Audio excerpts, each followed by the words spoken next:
दोस्तों, अगर आप भी अपने गूगल माय बिज़नेस लिस्टिंग बनाते हैं और यहाँ पे बनाते समय आपके सामने एक ही क्वेश्चन आता है, सर हमारे गूगल मैप पे कॉन्टैक्ट नंबर नहीं आ रहा है।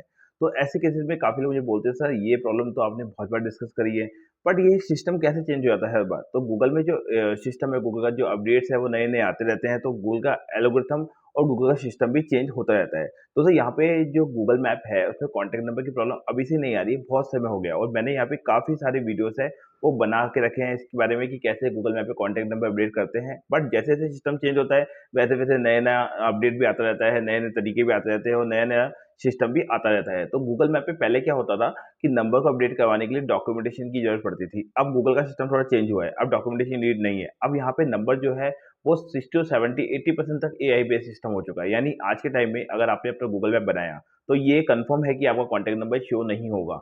अब यहाँ पे हम लोग कैसे नंबर को अपडेट करवा पाते हैं, कितना टाइम लेते हैं और किस तरीके से नंबर यहाँ पे अपडेट होता है, मैं स्टेप बाय स्टेप आपको सब चीज़ें बताऊँगा। और यहाँ पे अगर आपको नंबर अपडेट करवाना है तो मुझे कॉन्टैक्ट भी कर सकते हैं। साथ ही इस वीडियो को पूरा देखिएगा ताकि आपको हेल्प मिल सके, आप समझ सकें कि कैसे हम लोग अपडेट करवा रहे हैं, ठीक है? अब यहाँ सबसे इम्पोर्टेंट बात ये आती है कि जो नंबर है, वो ऐसा है कि गूगल मैप जब भी कोई आपको नंबर अपडेट करता है, तो पहले वो चेक करता है कि जो नंबर आप यूज़ में ले रहे हो, वो मल्टीपल सोर्स में नहीं होना चाहिए। कहीं ऐसा नहीं है कि वो किसी दूसरे गूगल मैप पे डाला हुआ हो, ऐसा नहीं होना चाहिए। या फिर वैसा नहीं है कि वो पहले से आपने बहुत सारी लिस्टिंगों में लगा के आपने उसको खराब कर रखा हो नंबर को। या वो ऐसा भी नहीं होना चाहिए कि वो आपका वर्चुअल नंबर हो कोई भी, ऐसा नहीं रियल नंबर ना हो, वो कॉलिंग नंबर ना हो। तो ये सब चीज़ें गूगल चेक करता है, ठीक है? अब वो गूगल का एआई सिस्टम चेक करता है, भले आप अपनी तरफ से कुछ भी बोल लीजिए कि हाँ, ये नंबर मेरा रियल है, मैं यूज़ में लेता हूँ, उसको कोई मैटर नहीं करता, वो सब एआई सिस्टम देखेगा, ठीक है?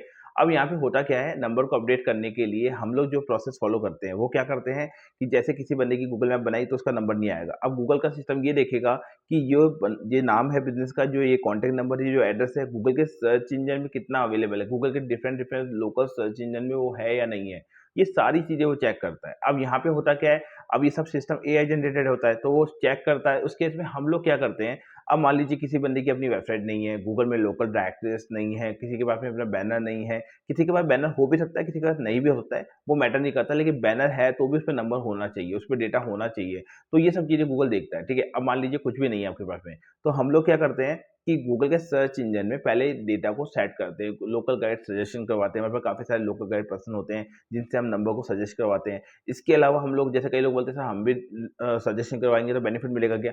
यहाँ पे एक सिस्टम होता है कि लोकल गाइड भी अपर लेवल की आईडी की होनी चाहिए, थोड़े-से ज़्यादा हाइलाइटेड, जैसे 7 लेवल, 10 लेवल, 8 लेवल, ऐसे आईडीज़ की होनी चाहिए। सेकंड चीज़ क्या होती है, इसके अलावा हम लोग क्या करते हैं, गूगल के सर्च इंजन में भी नंबर को ऐड करवाते हैं, कई-कई डिफरेंट-डिफरेंट सोर्स पे ऐड करवाते हैं। मान लीजिए सबसे इम्पोर्टेंट है, मान लीजिए आपकी वेबसाइट है, तो वेबसाइट से भी गूगल नंबर उठा सकता है, अपडेट कर सकता है। मान लो आपकी वेबसाइट नहीं है, तो फिर गूगल नंबर कैसे उठाएगा, ठीक है? उस केस में हम लोग क्या करते हैं, अगर हम लोग जैसे वेबसाइट वगैरह बनाते हैं, लेकिन कस्टमर को अगर वेबसाइट की नीड नहीं है, तो हम कहीं ऐसे सोर्स में आपका नंबर ऐड करते हैं, किसी न किसी साइट्स पे नंबर ऐड करते हैं, गूगल के सर्च इंजन के थ्रू उसको क्रॉल करवाते हैं, इंडेक्स करवाते हैं, तब जाके गूगल का सिस्टम वहाँ से नंबर अपडेट करता है। अब सबसे इम्पोर्टेंट बात ये आती है कि इसमें टाइम कितना लगता है। दोस्तों, यहाँ पे सबसे इम्पोर्टेंट यही है, जैसे मैं यहाँ पे जब नंबर अपडेट करवा रहा हूँ ना, तो मैं क्लाइंटों को 1 मंथ का टाइम लेके चलता हूँ, ठीक है? लेकिन होता क्या है, जैसे एक कस्टमर का मैंने नंबर अपडेट किया, वो 6 दिन में आ गया, एक का 4 दिन में आ गया, एक का 2 दिन में आ गया, एक का 1 डे में आ गया, एक का 8 दिन में आ गया, एक का 15 दिन में आ गया। तो ऐसे करके डिफरेंट-डिफरेंट लोगों का नंबर डिफरेंट-डिफरेंट आ जाता है, ठीक है? अब काफ़ी लोग ये भी बोलते हैं, सर कोई पर्सन तो 2 दिन में करवा रहा है, कोई पर्सन 4 दिन में करवा रहा है। ये भी ध्यान रखिएगा आप हमेशा कि जब हम भी काम कर रहे हैं, तो हम लोग 50 का काम कर रहे हैं, तो 30 लोगों का नंबर यहाँ पे जल्दी अपडेट होता है, 20 लोगों का थोड़ा समय लग सकता है। तो ये डिफाइन नहीं है कि कोई 2 दिन में कर देगा, कोई 6 दिन में कर देगा। यहाँ पे सिस्टम गूगल के लिए, सबके लिए सेम बना हुआ है। तो जो प्रोसेस फॉलो करेंगे ना, उसके हिसाब से गूगल क्या करता है, यहाँ पे नंबर अपडेट करवाता है। तो अगर आपको यहाँ पे दिक्कत आ रही है, तो सबसे बड़ी प्रॉब्लम ये है कि आप बार-बार उसको एंटर मत करिए। बार-बार नंबर को एंटर करने की वजह से लिस्टिंग सस्पेंड भी होती है, नंबर वॉयलेट भी होता है। लिस्टिंग को डिलीट करके नया मत बनाइए बार-बार, क्योंकि लिस्टिंग ऑलरेडी बनी हुई है, तो उसको ही आपको अपडेट करवाना है नंबर। दूसरा, अपनी तरफ से बार-बार कोशिश करिए कि अपनी तरफ से नंबर को एंटर ना करते हुए गूगल की गाइडलाइन को फॉलो करिए। अब ये बैनर है, तो बैनर की फ़ोटो आप अपने गूगल मैप पे डाल सकते हैं। नहीं, अगर कुछ भी नहीं है, अगर आपके पास कोई प्रूफ़ नहीं है, कोई वेबसाइट नहीं है, कुछ भी नहीं है, तो हमें कॉन्टैक्ट कर सकते हैं। हम लोग यहाँ पे नंबर अपडेट करवा के देते हैं दोस्तों।